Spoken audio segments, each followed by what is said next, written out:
Good morning student, myself Shweta Shrivastava from Crossfield girls college. बच्चों, previous lecture में मैंने आपको मीडियम ऑफ कम्युनिकेशन के बारे में बताया था।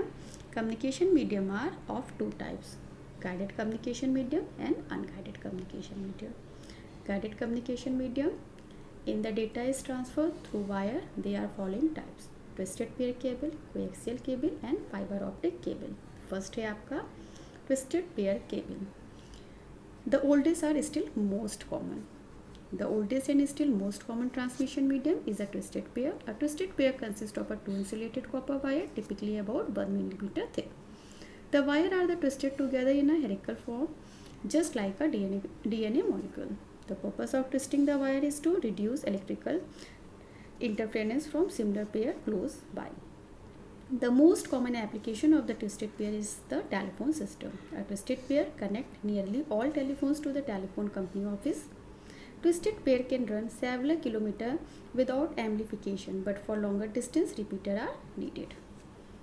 Twisted pair can be used for both analog or digital transmission. The bandwidth depends on the thickness of the wire and distance traveled, but several megabits second can be achieved for a few kilometers in many cases. Due to their adequate performance and low cost, twisted pair are widely used, are likely to remain so for year to come. Twisted pair cable क्या होती है? ये older और common transmission medium है। इसमें copper के दो cable लगे होते हैं, अबाउट 1 मिलीमीटर थिक के केबल होते हैं। ये वायर एक दूसरे के साथ रेक्टल फॉर्म में लगे होते हैं, जैसा कि आप डायग्राम में देख भी रहे हो। जनरली इसका यूज टेलीफोन सिस्टम में होता है। ये आजकल टेलीफोन और टेलीफोन कंपनी ऑफिसेस के साथ कनेक्ट होते हैं। ट्विस्टेड पेयर सेवरल किलोमीटर्स तक विदाउट एम्पलीफिकेशन के काम कर सकता है, लेकिन लॉन्ग डिस्टेंस के लिए इसे रिपीटर की ज़रूरत होती है। ये एनालॉग और डिजिटल दोनों ट्रांसमिशन में यूज़ होते हैं। बैंडविड्थ वायर के थिकनेस पे ये डिपेंड करती है। जनरली इनकी परफॉर्मेंस अच्छी होती है और कॉस्ट बहुत कम होती है, इसीलिए आज भी इस्तेमाल की जा रही है। Next, coaxial cable. Another common transmission medium is the coaxial cable. It has shielding than twisted pair, so it can span longer distance at higher speed. Two kinds of coaxial cable are widely used. One kind, 50 ohms cable, is commonly used for digital transmission, and second other kind, 75 cable, is commonly used for analog transmission.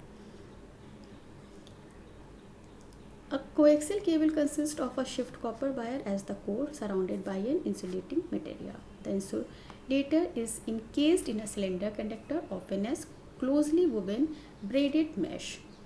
The outer conductor is converted in a protective plastic sheet. The bandwidth possible depend on the cable length. Coaxial cable used to be widely used within the telephone system, but have now largely been replaced by the fiber optics on long haul routes. Coaxial cable क्या होती है? Another common transmission medium होता है। Twisted pair की तरह ही काम करता है। लॉन्ग डिस्टेंस पर भी इसकी स्पीड बहुत अच्छी होती है। ये इसमें दो तरह के केबल यूज़ किए जाते हैं। फर्स्टली काइंड 50 ओम का होता है, जो डिजिटल ट्रांसमिशन में यूज्ड होता है, and second kind 75 ohm OHM का केबल यूज़ किया जाता है फॉर एनालॉग ट्रांसमिशन के लिए। ये भी कॉपर वायर का बना होता है और इसके चारों ओर इंसुलेटर की लेयर चढ़ी होती है। ये इंसुलेटर एक सिलेंडर कंडक्टर के अंदर होता है, देखो डायग्राम में देख भी सकते हो, और आउटर कंडक्टर को प्रोटेक्ट करने के लिए प्लास्टिक शीट होती है। इसकी बैंडविड्थ भी केबल लेंथ पर डिपेंड करती है। इसमें भी एनालॉग और डिजिटल दोनों तरीके के ट्रांसमिशन में डाटा ट्रांसमिट किए जाते हैं। इनका वाइडली यूज़ टेलीफोन सिस्टम में किया जाता है, बट अभी इसे फाइबर ऑप्टिक में भी रिप्लेस्ड कर दिया गया है। इससे इसका इस्तेमाल इंटरनेट में भी हेल्पफुल हो रहा है। इसके बाद आपका है next fibre optic cable. An optical transmission system has three components: the light source, the transmission medium, and the detector. Conventionally, a pulse of a light indicates a 1 bit and the absence of a light indicates a 0 bit.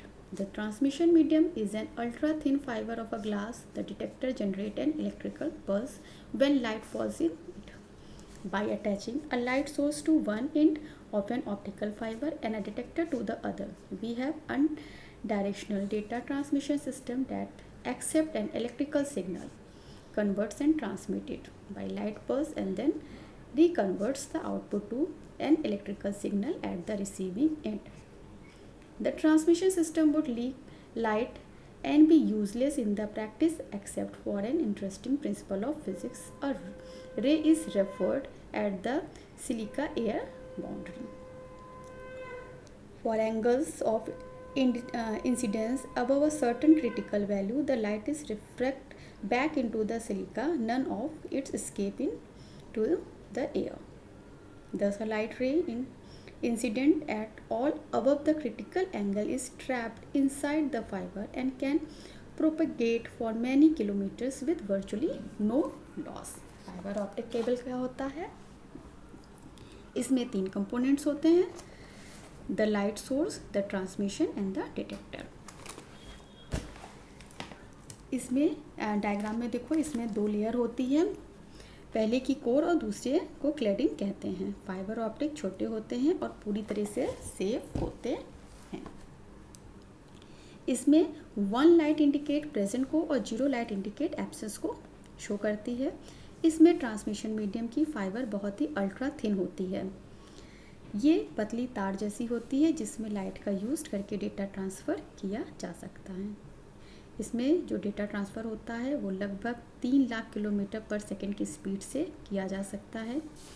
इसमें electrical signal lights के form में send किया जाता है. Generally इसका use हम telephone, TV cable या internet में कर रहे हैं और आजकल हम ज़्यादातर फाइबर ऑप्टिक केबल ही देखने को मिलती है. इसके बाद हमारा सेकेंड है अनगाइडेड कम्युनिकेशन मीडियम, जो हम नेक्स्ट लेक्चर में डिस्कस करेंगे. Okay class, thank you.